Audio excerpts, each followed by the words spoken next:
What do you think of Steve Sarkisian? Don't look at the live chat. Don't look at the comments. Don't ask your buddy or anything like that. Just you and you alone. I'm going to make my opinion. You make your opinion. What do you think of Steve Sarkisian? There's a lot of variance, a surprising amount of variance. When I posted this earlier today on Twitter, at LateKickJosh, mind you, I asked, what do you think? And I got a ton of replies, and it went everywhere from a group of people thinking he's a slam dunk top 5 coach in the sport right now to a bunch of people saying, yeah, last year was good, but it may have been just a blip on the radar. We need to see a lot more from him. Both may be fair. I will tell you, I got a few people who said things like, he's Jimbo Fisher without a ring. Well, that's a little bit harsh. I've seen Sark's desk. It's not nearly as messy as Jimbo. I think he's doing okay there. How will he handle matching up with elite teams more often, one of you said. That I'm going to get back to in a second. That's a good point.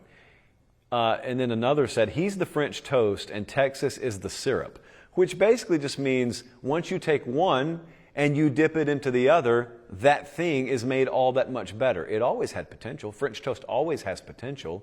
You just need the powdered sugar. Some of you put fruit on it. I'm not that guy.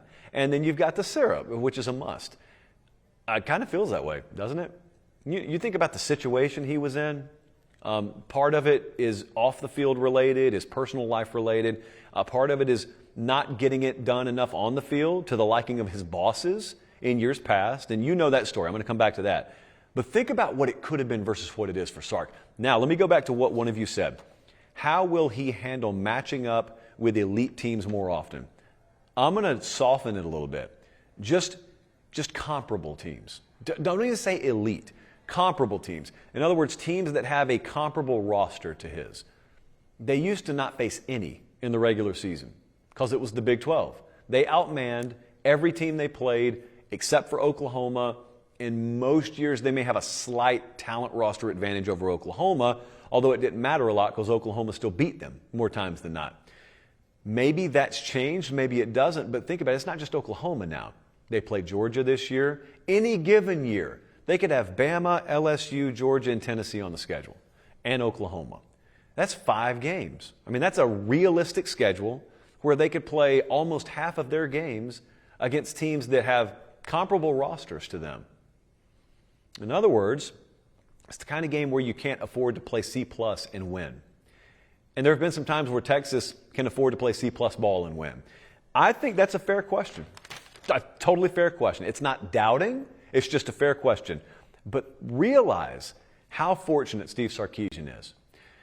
Steve Sarkisian got his shot to be a head coach, and it didn't ultimately pan out for him. And then he ends up at Bama, briefly goes to Atlanta, and then back to Bama, and he's the offensive coordinator on that 2020 national title team. Some of the best work I've ever seen done. But with how checkered his past was, and with how unproven he was as a head coach, think about how this would have played out 99 times out of 100.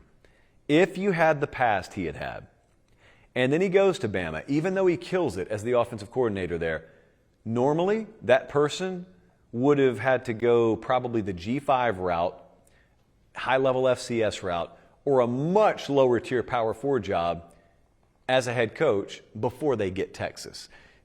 Hardly anyone would have had that past and then go straight from Bama assistant head coach or assistant coach to Texas head coach.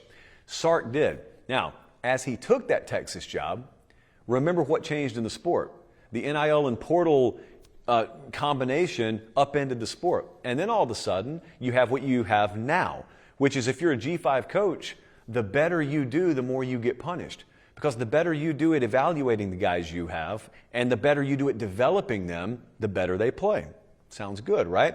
No, then you get to the end of the year, and the big boys just come poach your roster. They buy your players out from under you, and you're punished. There's nothing you can do. You can't afford to keep them.